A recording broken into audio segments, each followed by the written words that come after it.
जय श्री गणेश।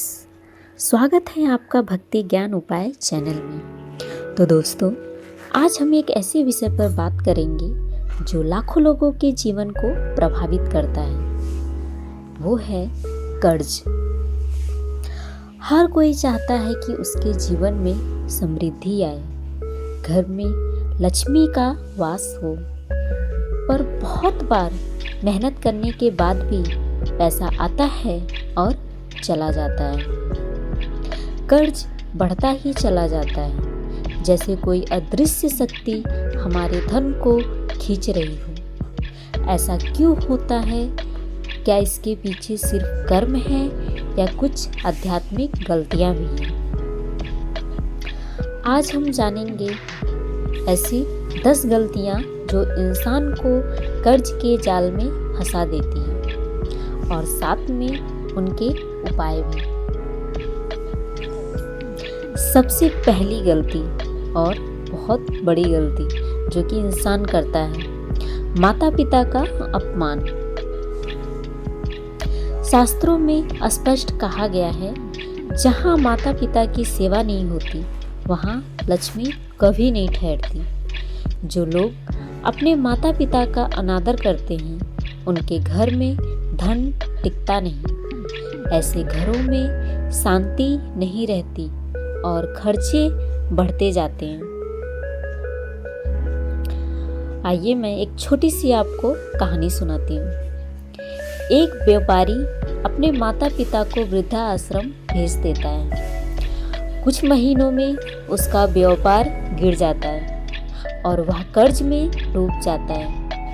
जब वह अपने माता पिता से क्षमा मांगता है और सेवा शुरू करता है, तो धीरे धीरे सब कुछ सही हो जाता है। आइए जानते हैं इसके उपाय।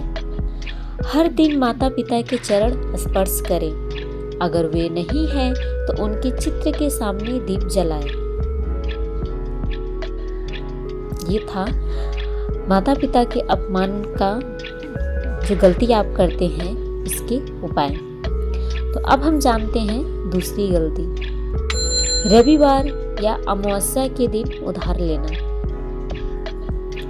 ज्योतिष शास्त्र कहता है, रविवार और अमावस्या के दिन ऋण ग्रह शनि और सूर्य का प्रभाव बढ़ा होता है। इन दिनों लिया गया कर्ज बहुत मुश्किल से उतरता है। इसके उपाय हैं, कर्ज लेना या देना हो तो सोमवार, बुधवार या गुरुवार को ही करें, और उधार लेते समय भगवान गणेश का स्मरण जरूर करें। मंत्र है, ओम गंग गणपतये नमः, ऋण मुक्तिदाय नमः। ओम गंग गणपतये नमः, ऋण मुक्तिदाय नमः। इस मंत्र को अगर आप जाप करेंगे तो आपके जीवन में जो भी उधार है उसमें थोड़ा मोड़ा बदलाव अवश्य दिखेगा। अब हम जानते हैं तीसरा गलती, पूजा पाठ में लापरवाही। घर का मंदिर गंदा रहना, भगवान को जल ना चढ़ाना या पूजा स्थगित करना, ये सब धन की हानि का कारण बनते हैं। आइए मैं इसके बारे में भी एक छोटी सी कहानी सुनाती हूँ। एक स्त्री रोज पूजा करती थी, पर कुछ दिनों के लिए उसने टाल दी। धीरे धीरे उसके घर में झगड़े और आर्थिक परेशानी बढ़ गई। जब उसने दोबारा नित्य पूजा शुरू की तो घर में शांति लौट आई। इसके उपाय हैं, रोज सुबह या शाम दीपक जलाएं और तुलसी के पास कम से कम एक बार ओम नमः शिवाय का जाप जरूर करें। अब हम जानते हैं अपनी चौथी गलती, भोजन और अन्न का अपमान करना। अन्न माता लक्ष्मी का रूप है। जो लोग भोजन बर्बाद करते हैं या दूसरों को खिलाने से मना करते हैं, उनके घर में अन्न और धन दोनों की कमी बनी रहती है। शास्त्र का वचन है, अन्न ब्रह्मा, अन्न ही ईश्वर का रूप है। इसके उपाय हैं, भोजन करने से पहले एक और गाय, पक्षी या किसी भूखे को अर्पित करें। रोज एक व्यक्ति को खिलाएं। 5वीं गलती है हमारी, दूसरों का धन छल से लेना। धोखे से या झूठ बोलकर कमाया गया धन हमेशा कर्ज बनकर जीवन में लौटता है। आइए मैं इसके बारे में भी आपको एक छोटी सी कहानी सुनाती हूँ। एक व्यक्ति ब्याज में लोगों को फंसाता था। वह अमीर तो बना, पर उसके बच्चों पर भारी कर्ज चढ़ गया, क्योंकि छल का धन कभी अस्थायी नहीं होता। इसके उपाय हैं, सच्चाई और ईमानदारी से कमाई करें। धोखे से मिला पैसा कभी सुख नहीं देता। अब हम जानते हैं इंसानों की छठी गलती। दक्षिण दिशा में सिर रखकर सोना। वास्तुशास्त्र कहता है दक्षिण दिशा यम का स्थान है।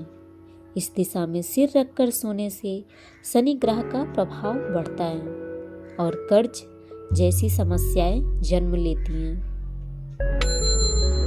उपाय हैं, सोते समय सिर पूर्व या दक्षिण पूर्व दिशा में रखें। इससे नकारात्मक ऊर्जा दूर होती है। अब आइए जानते हैं हमारी 7वीं गलती, अशुभ समय में धन खर्च करना।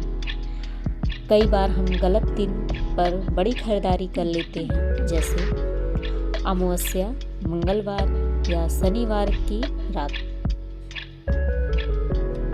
इन दिनों धन का बहाव बाहर की ओर रहता है, जिससे पैसा वापस नहीं आता।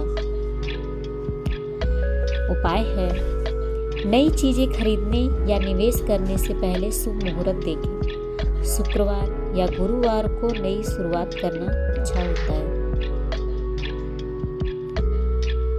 8वीं गलती है क्रोध और अभिमान। जहाँ क्रोध और अभिमान होता है, वहाँ लक्ष्मी नहीं टिकती। जो व्यक्ति अपने कर्मियों, परिवार या दूसरों से अभद्रता करता है, उसके कर्म ऋण बन जाते हैं। उपाय है, हर शनिवार हनुमान जी के सामने बैठकर 5 मिनट हनुमान चालीसा का पाठ करें। यह क्रोध को शांत करता है और कर्म ऋण मिटाता है। 9वीं गलती है कर्ज लेकर दान करना। कई लोग दिखावे में दूसरों का दान कर देते हैं, जबकि खुद कर्ज में होते हैं। शास्त्र कहता है कर्ज लेकर दान करना अग्नि में घी डालने के समान है। उपाय है, पहले अपनी जरूरतें पूरी करें, फिर सच्चे मन से दान करें। सच्चा दान वही है जो मन से और अपने सामर्थ्य से किया जाए। 10वीं गलती है और आखिरी गलती हमारी, अशुभ वस्तुएं घर में रखना। बहुत लोग क्या करते हैं, टूटी फूटी वस्तुएं अपने घर में सजा के रख देते हैं। ऐसा नहीं करना चाहिए। घर में टूटी मूर्तियां, फटी तस्वीरें या बंद घड़ी नकारात्मक ऊर्जा बढ़ाती है। ऐसे घरों में धन रुक जाता है। उपाय है, हर पूर्णिमा को घर की साफ सफाई करें। टूटी मूर्तियां नदी या पीतल के पास विसर्जित करें। तो दोस्तों, कर्ज सिर्फ मेहनत की कमी से नहीं, बल्कि हमारी आदतों, व्यवहार और ऊर्जा की गड़बड़ी से भी बढ़ता है। अगर हम इन 10 गलतियों से बचें और रोजाना भगवान का स्मरण करें, तो धीरे धीरे धन का प्रभाव बढ़ता है और कर्ज का अंधकार मिट जाता है। अगर आपको ये वीडियो अच्छी लगी तो कमेंट में लिखें जय भोलेनाथ, ताकि आपके जीवन से भी ऋण मुक्ति की शुरुआत हो सके। जय श्री शिव शंकर। और ऐसे ही भक्ति ज्ञान या उपायों के लिए चैनल को सब्सक्राइब करना ना भूलें।